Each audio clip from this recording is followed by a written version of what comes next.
संसद का बजट सत्र चल रहा है।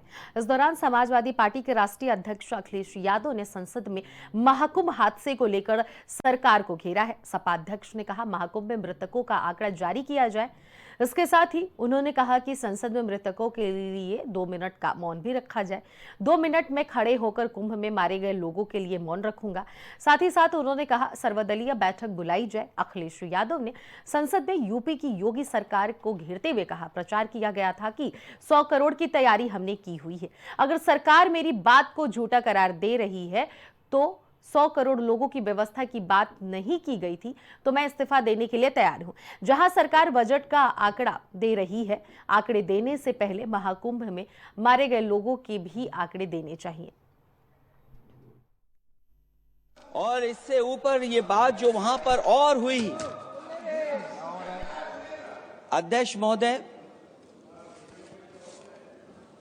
जब ये जानकारी हो गई कि कुछ लोगों की जान चली गई, लाशें हैं जो मोर्चरी में पड़ी हैं, अस्पताल में पड़ी हैं, उसके बाद सोचिए सरकार क्या कर रही है। अपने सरकारी हेलीकॉप्टर में फूड भर करके फूलों को डालने का काम किया। सोचिए ये हमारी कहां की सनातनी परंपरा है। मैं जानना चाहूंगा सदन के माध्यम से हमारे माननीय सदस्य बताएं कि जहां लाशें पड़ी रही हों, न जाने कितनी चप्पलें पड़ी थीं, न जाने कितनी चप्पलें पड़ी थीं, न जाने कितने कपड़े पड़े थे, महिलाओं की साड़ियां थी, कपड़े थे, लेकिन उनको कैसे उठाया गया? उन सबको उठाया गया जेसीबी मशीन से, ट्रैक्टर की ट्रॉली से। उनसे उठा करके कहां फेंका कोई नहीं जानता, लेकिन जब उनको लगा कि वहां से बदबू आ रही है तो यही सरकार के लोग छिपाने लगे हैं।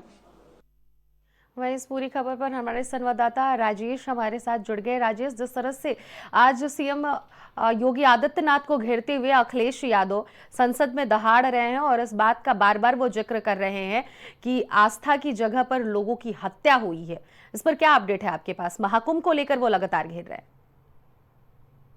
बिल्कुल अनन्या, अगर बात किया जाए अखिलेश यादव की, तो अखिलेश यादव मिल्कीपुर में भी उपचुनाव को लेकर दहाड़ रहे थे, तो वहीं संसद में भी दहाड़ रहे थे, क्योंकि उन्होंने कहा कि जो महाकुंभ में हादसा हुआ है उसके लिए 2 मिनट का मौन रखा जाए। साथ ही साथ उन्होंने कहा कि महाकुंभ में जितने लोग मरे हैं उसको लेकर हम संसद में भी सवाल उठाएंगे। साथ ही साथ आपको बता दें कि महाकुंभ में उन्होंने कहा कि महाकुंभ में हजारों की संख्या में लोग मारे गए हैं और उनकी चप्पलें, उनकी साड़ियां वहां पे बिखरी पड़ी हुई हैं। जब बदबू आने लगी तो जो है लोगों की लाशों को जेसीबीओ से उठाकर फेंक दिया गया। तो जाहिर सी बात है कि जिस तरीके से अखिलेश यादव सवाल उठा रहे हैं सरकार पर, कहीं कहीं देखा जाए तो बहुत ही बड़ा मुद्दा है महाकुंभ का। लेकिन अगर बात करें मिल्कीपुर चुनाव की और बात करें संसद की, संसद भवन में भी उन्होंने कहा कि जो संसद का सत्र शुरू हो रहा है इसमें महाकुंभ का मुद्दा जो है मेन पहला मुद्दा होगा। जिस तरीके से वहां पे हजारों की संख्या में श्रद्धालु। ठीक है राजेश, क्या इस पर मिल्कीपुर चुनाव पर भी कोई असर देखने को मिलेगा? जिस तरह से अखिलेश यादव लगातार बजट के बाद से वो कुंभ के आंकड़े जो मौत हुई है उसको सामने लाने की बात कर रहे हैं।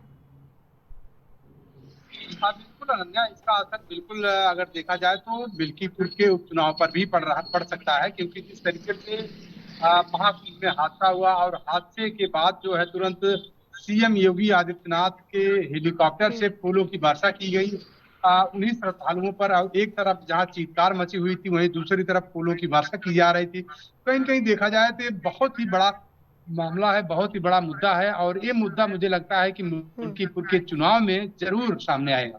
ठीक है, बहुत बहुत शुक्रिया राजेश, आपने तमाम अपडेट हमसे साझा की।